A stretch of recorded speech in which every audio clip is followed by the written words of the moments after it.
संध्याकाळ असे, रवी उतरतो आहे समुद्रावरी, त्याचे बिंब सुरेख चुंबील पहा लाटांस या लवकरी.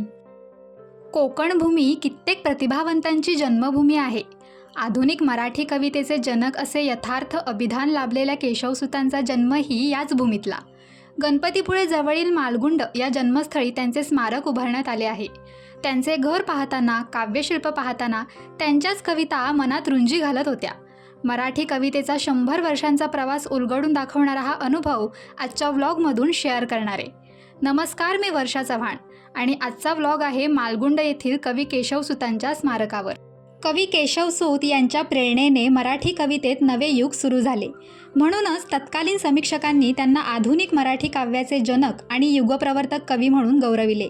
ही उपाधी त्यांना विनाकारण मिळालेली नव्हती. त्यांनी 19व्या शतकातील बदलते विचार, सामाजिक जागृती आणि नवचैतन्य यांचा सखोल अभ्यास करून ते आत्मसात केले.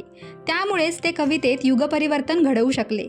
परंपरागत आणि रूढ विचारांना आव्हान देत त्यांच्या कवितेने व्यक्तिस्वातंत्र्य, समता, क्रांती आणि नव्या मानवतेची तुतारी फुंकली. आधुनिक मराठी कवितेत त्यांना पहिले स्थान मिळण्याचे कारण म्हणजे त्यांनी जुन्या अन्यायकारक परंपरांविरुद्ध आवाज उठवला आणि समाजात समानतेची भावना रुजवण्याचा प्रयत्न केला.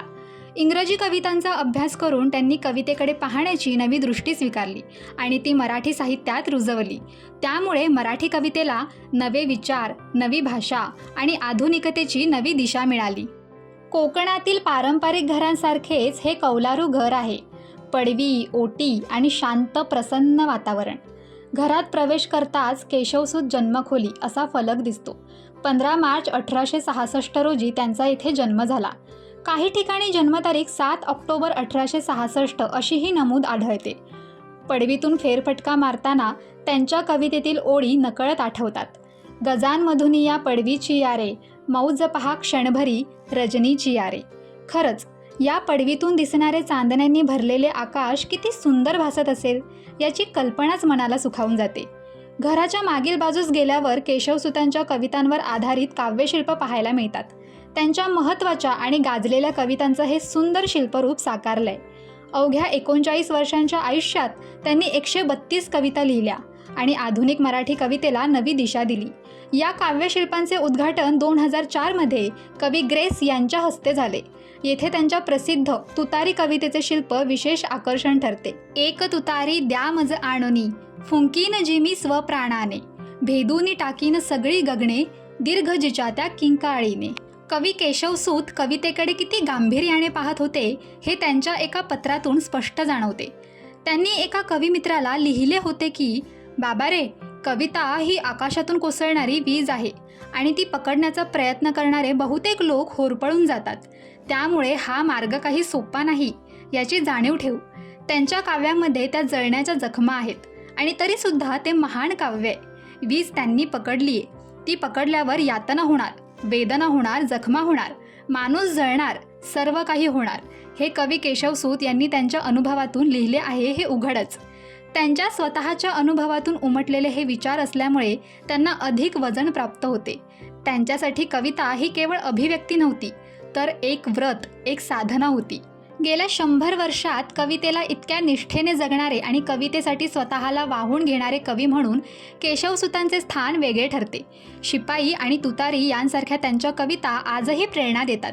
त्यामुळेच त्यांच्या कवितांचे शिल्परूप साकारताना ते शिल्पकारासाठीही एक मोठे आव्हान ठरते. समोर पाहिलं की हिरव्यागार वेलींनी आच्छादलेल्या मोहक कमानी आणि त्यालगत असलेलं कमळाचं छोटंसं पाण्याचं कुंड आणि समोरच्या भिंतीवर ठसठशीत अक्षरात लिहिलेले केशवसुतांच्या कवितेतील एक सुभाषित, प्राप्त काल हा विशाल भूदर, सुंदर लेनी तयात खोदा. पुढे गेल्यावर काव्यदालन आणि ग्रंथालयाची सुंदर वास्तू दिसते. हे स्मारक कोकण मराठी साहित्य परिषदेने उभारले असून 8 मे 1994 रोजी त्याचे उद्घाटन झाले. उद्घाटन प्रसंगी कुसुमाग्रजांनी मालगुंडला मराठी कवितेची राजधानी आणि या स्मारकाला मराठी कवितेचे तीर्थक्षेत्र असे गौरविले होते. या काव्यदालनात केशवसुतांनंतरच्या 100 वर्षांतील मराठी कवितेचा प्रवास जिवंत होतो. अनेक ज्येष्ठ कवींची रेखाचित्रे, त्यांचा परिचय आणि निवडक कविता येथे पाहायला मिळतात. याच दालनात त्यांच्या घरातील जुन्या आणि आज लुप्त होत चाललेल्या वस्तूंचा संग्रह जतन करण्यात आला आहे. कवी केशवसूत म्हणजे आधुनिक कवितेचा उदयबिंदू. त्यांच्या काव्याचे आजवर जेवढे अवलोकन झाले तेवढे कोणाच्या काव्याचे झाले नसावे. ते निसंदेह युगप्रवर्तक होते. पण ते युगप्रवर्तक का ठरलेत? सन 1885च्या सुमारास केशवसुतांनी इंग्रजी कवितांच्या भाषांतराने काव्यलेखनास आरंभ केला. त्यावेळी कविता लोकजीवनापासून दुरावली होती आणि नव्या जुन्या वळणावर बराच वेळ घुटमळत होती.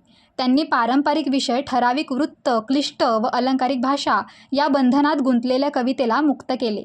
हे दालन बघून मी गेले ग्रंथालयाकडे. ग्रंथालयात कथा, कादंबऱ्या, कविता, अध्यात्म आणि बालसाहित्य अशा विविध विभागातील पुस्तकांचा मोठा संग्रह आहे. या शांत आणि निसर्गरम्य वातावरणात काही दिवस राहून फक्त वाचनाचा आनंद घेता आला तर, असा विचार नकळत मनात येऊन जातो. संपूर्ण परिसर अतिशय शांत, हिरवागार आणि प्रसन्न आहे.